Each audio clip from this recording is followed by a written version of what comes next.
What's good, dorks? How's everybody? I hope you're well. I hope your family is well. Thanks for clicking the video. It is your boy Jay, and as I'm recording this, we have something like 48 hours left in our Criterion sale. Are you guys still buying Criterions? Are you still picking them up? I hope so. You got 48 hours left to do so. If there's any lingering doubts in your mind, you got to go pick something up. I advise you do it very soon. This weekend might be your last chance to cruise by a Barnes and Noble and grab something that you're needing to add to the collection. So I'm so bad at editing and uploading videos that maybe we've blown completely past the closing of our Barnes and Noble 50% off Criterion sale. And what a month it has been. I did want to use this last opportunity to exploit the sale for my own personal gain and content by talking about a small selection of Criterions with interesting packaging. I mean, most of the time, I feel like, at least, I don't know if this is your perception, but my perception is that Criterion packaging is typically pretty mundane. They have two basic types of packaging. I mean, they have clear cases for both their Blu-ray and 4K releases. One thing that I do love about their basic packaging is it doesn't have that annoying and unnecessary band across the top, the band that goes across the top there. Um, they don't have that on there, which I love for either their 4K or their Blu-ray releases. So they don't have that garish blue plastic, which I hate. But it's otherwise a fairly standard. It's just a case with a little booklet. Nothing too sexy. They also have digipack releases in slip cases, such as the Seven Samurai is a recent one that I bought. And I'm not a tremendous fan of those either. You know, they got smaller slip cases for the single film releases, like Paper Moon. They've got larger ones for multi-film box sets, like Once Upon a Time in China or the Bruce Lee box set. But those are their basic two kind of flavors of packaging for Criterion Collection. You either have a pretty basic case, you know, something like Choose Me here. Sorry about the glare. There's something like Choose Me here. This is the 4K, but it's got like your basic clear case here. Nothing too distinguishing or unique about this. They got the 4K and the Blu-ray in there. You got a little booklet with an essay about the work. No shitty band at the top that says Blu-ray or 4K on it, which I like. I like the fact that this lacks that extra like strip of plastic across the top, but otherwise pretty basic. Just kind of clamshell, opens, closes, keeps your disc safe. But otherwise, it doesn't look too impressive. You're not making your friends jelly with these. And then the digipacks, I think I got one here. Here's Paper Moon. I just got this. I haven't opened it yet, but you know, again, fairly simple, standard, thin digipack because it's a single film. Again, you know, it slips out. That's kind of nice, but nothing compared to some of the more fancy releases. You know, look at a single film release like the recent Reanimator release from Ignite Films, or some of what Hammer is doing with like the Quartermass experiment.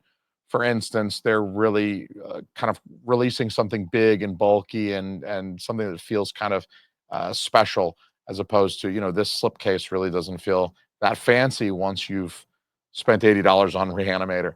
Although Paper Moon was only 18 bucks. But so despite the overriding impression that Criterion releases are fairly basic, there are exceptions to every rule.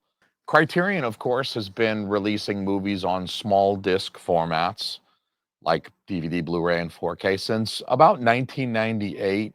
So, like, even they have had some exceptions over the years, and I feel like maybe what we will see is that they were even more experimental towards the beginning years of DVD, when small disc home video releases were relatively new. So, what I've assembled here is a small stack of five releases for Criterion that are outside of their norm, that sort of buck with their standard a little bit, and include some things that maybe collectors like to see in a physical release.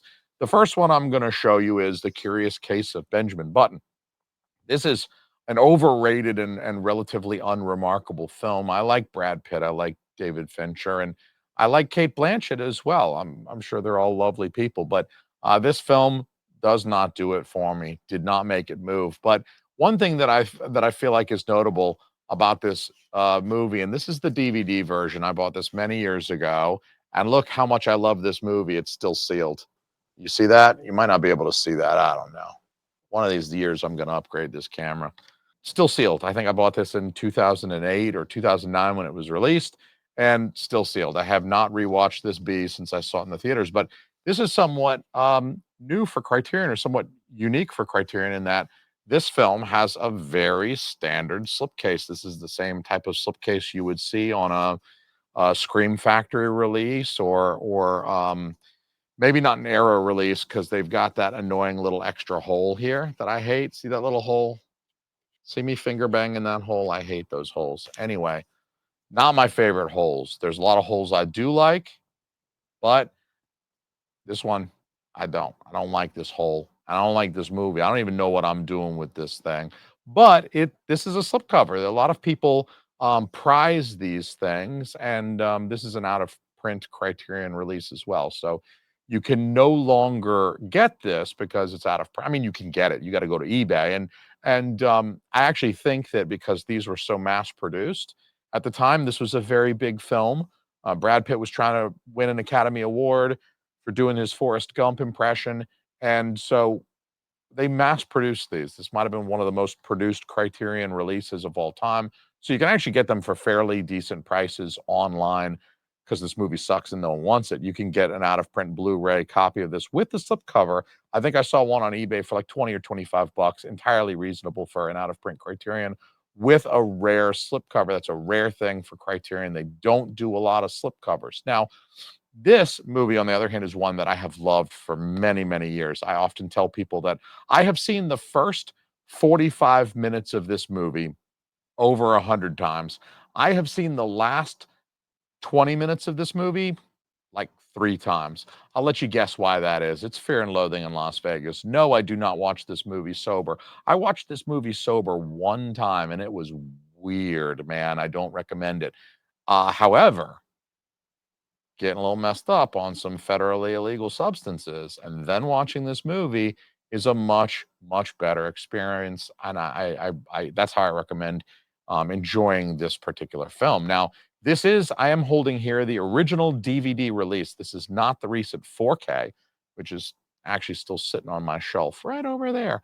It's sitting up there on the shelf because the 4K packaging is not notable for any, because the 4K packaging is not notable for any reason. There's really nothing notable. Well, No, Mr. Madness, you got too much sun today. anyway, the DVD is notable because it comes in a clear plastic slipcase, which is really quite neat, but maybe hard to remove the film from. And I think Criterion didn't wind up doing too many of these. See this clear? Hopefully the glare isn't screwing that up too much for you, but actually the glare might help you see where that slipcase is. It's a clear plastic slipcase that contains the words and some of the art.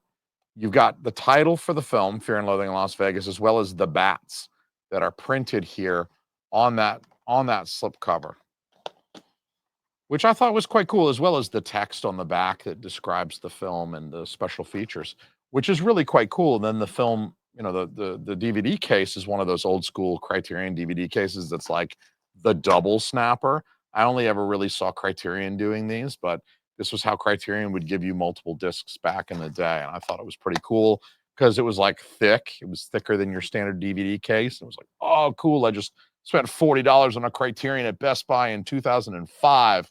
It should feel this way. It should feel kind of big and important. There's no title on the spine. As you can see, there's no title there on the spine until you insert the film back into its clear case. And then you get the title on the spine, Fear and Loathing in Las Vegas, Criterion Collection, the spine number, etc. I'm sorry about the glare, but hey, I need light so you can see my beautiful face. Anyway, the 4K release does not have the clear slipcase. They ditched the clear slipcase in more recent years for the Blu-ray release and the 4K release. And the bats and the title and stuff, they're printed on the paper that's inside the case. And it's really kind of unfortunate because this was a very unique piece of packaging that was kind of multi-layered like that. And it's Ralph Steadman art. It's original Ralph Steadman art. He did a lot of artwork for Hunter S. Thompson works that were published in Rolling Stone back in the 70s. And so it is a very appropriate artwork for them to use. But I thought this was kind of a cool thing that Criterion's really not doing anymore. This was something that they were happy to do back in 2003 or 2004. I think, DVD was popular back then, and a fairly standard DVD release was just a snapper case. And Criterion was like, screw that, hold our beers. We're going to do something fun and charge you $40 for it. And this one here is another slipcover, I think. I think this counts as a slipcover that I'm about to show you. This is the DVD release for Jean Renoir's Rules of the Game. This is a Jean Renoir French comedy, a very good movie, and it's from 1937. And this one has only the title printed on it, much like with the Fear and Loathing. There is a clear slipcase. This isn't a slipcase, sorry. It's more of a slip cover, but it's kind of acrylic like Fear and Loathing. It's kind of, I hope you can kind of hear that it has a quality that is unlike paper. And it's a little bit more durable. I mean, that's something I like about these plastic slip cases and slip covers that are on some of these Criterions, is that this is a little bit more durable than a paper slip cover would be. You can see it has the title of the film, the rules of the game printed on it, and then there is a digipack inside that kind of unfolds. It has this double, see, it unfolds out. There's some artwork on the inside there, like curtains, and you have to part the curtains. You have to peel those back to reveal you've got your discs, your DVD with the special features. You've got your writings on the film, all contained therein. And really what felt like kind of a special, I mean, it really felt like a very deluxe packaging when I purchased this way back when. I was 04, 05 when I purchased this. And it really felt kind of cool. Of course, on the cover here, you've got images of the main characters here in the film, right? And then you've got this design here with this empty space here in the middle, and that is where the title of the film will rest when you put the digipack back into the plastic slip cover. Because the clear case has a blue tint to it, it gives those black and white photos when the digipack is in the case, it gives them that blue tint to the photos that I always liked the way this released. And that's why, even though there's a 4K upgrade to this, it's in a standard kind of ho-hum snap case like Choose Me that I was showing you a moment ago. And I can't get rid of this because look at that packaging. I don't feel like Criterion is really doing fun and interesting stuff like this anymore. The thesis of this video is that Criterion used to take a little bit more chances, roll the dice a little bit more with some fun packaging 15, 20 years ago, that they're not really doing these days. They're kind of going with their two main flavors, and they're not really diverting from that very much, which is unfortunate. But something like this, I can't get rid of. And my wife is like, "Why do you have two copies of that movie? You bought it on 4K. Why do you have to keep the DVD that you're never going to watch?" You're right. I'm never going to watch it. But look at this. This is a collector's item. And she says, "You're not a collector. You're a hoarder." And I say, "STFU. You're right, but I don't want to hear it. Okay." Because I am a hoarder. I can't get rid of the DVDs. Anyway, if they felt premium back in 2004, I can't part with them. Now, one of the more recent and more unique releases from Criterion might actually be this Princess Bride media book. Media books are not super unique. I think they're probably more popular overseas. I think I wind up seeing a lot of like German media books when I see media books online. I don't believe I own. I think I own Flesh and Blood, and this and Flesh and Blood might be the only two media books that I own. I don't buy the German media books, but I thought that this was a departure for Criterion. I believe this is the only media book that Criterion has ever purchased, and it is because of the literary frame story involved in The Princess Bride. Of course, it's appropriate to publish Princess Bride in an edition that resembles a book because we have that frame story in The Princess Bride, in which a young Fred Savage's grandfather is reading him on his sick day. He'd rather be playing NES. But his grandpa, Peter Falk, comes over to read him this story with the gross kissing in it occasionally. And Fred Savage, his character is pulled into the story.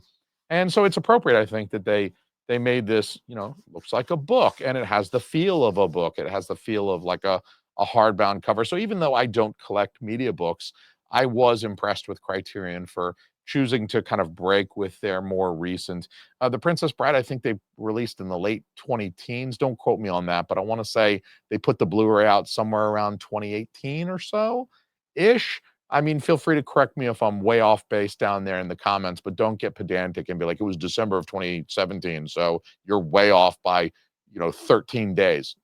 If I'm off by 13 days, kiss my whole ass. But if I'm off by like 2.5 years, feel free to tell me to kiss your whole ass. That's fine as well. But Princess Bride, then they put out the 4K. This is the 4K, of course. I waited patiently for them to release a 4K, which they did. And then I picked it up. And my wife says she's not sure if she's seen this. I don't know.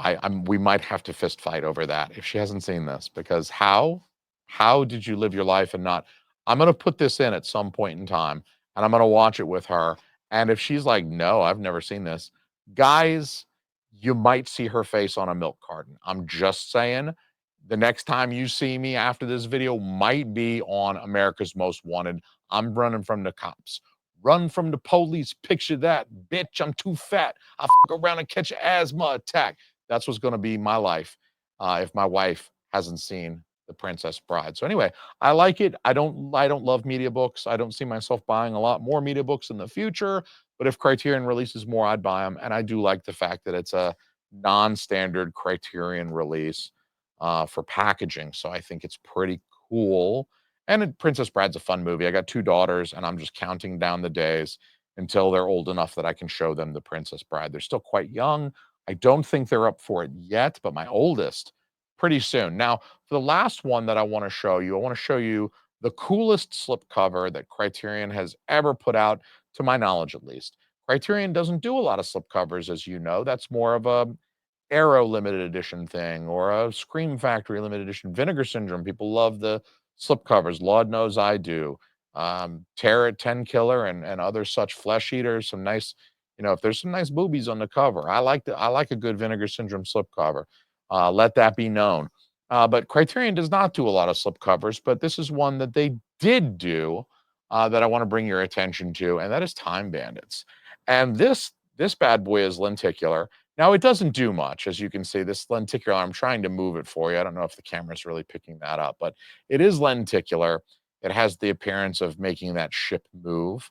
And it's a Terry Gilliam film, just like Fear and Loathing, actually. 2 Terry Gilliam films on this list. And this is a more recent release as well, although I am told by kind and polite viewers that the Blu-ray also had a lenticular slipcover. So Time Bandits has been a release from Criterion. I don't know. I don't know when they put out the Blu-ray of Time Bandits. I'm guessing it was probably like, I don't know, 7, 8 years ago. So for a while, Time Bandits has had a lenticular slipcover, which, as we know, the one thing that makes a slipcover cooler than a slipcover is if it's lenticular. Like the Rad slipcover. Tammy and the T-Rex slipcover was also lenticular. I believe there is a lenticular Invisible Maniac slipcover. There is a lenticular slipcover for the Kickboxer 4K Steelbook, which is quite badass. I think we all agree, particularly if you're a child of a certain decade, the 80s, lenticular shit just kind of, you just get fascinated. It's like instant hypnosis. I just start playing with lenticular shit, and it's just really cool. So that makes the slipcover, elevates the slipcover in the pantheon of slipcovers. And for Criterion, there's not many slipcovers to begin with. So you're talking about, I don't know, like a small handful of slipcovers for Criterion. And so this is definitely the best one because it's got that. I love that it sounds like I'm scratching a record too, like I'm some kind of DJ. Look at how white my skin is. I ain't no DJ shit. I'm the guy who walks into the party and the DJ scratches the needle and everybody looks over like, oh my God, who invited that white nerd? Hey, hi guys, I'm here. Anyway, guys, those were some fun Criterion releases. I'm sure that Criterion has released other fun packaging over the years. They've been around for too long, and they've released too many films over the years for there to not be other fun Criterion, unique Criterion packaging. But those are the ones that I have, and I wanted to stick to 5 as well, just because I don't want this thing to be an hour long. So those are the 5 that I have. But if you've got some that are unique that aren't the 5 that I mentioned, hit me up, because I might want to buy them shits too. So let me know what you got from Criterion that is particularly unique.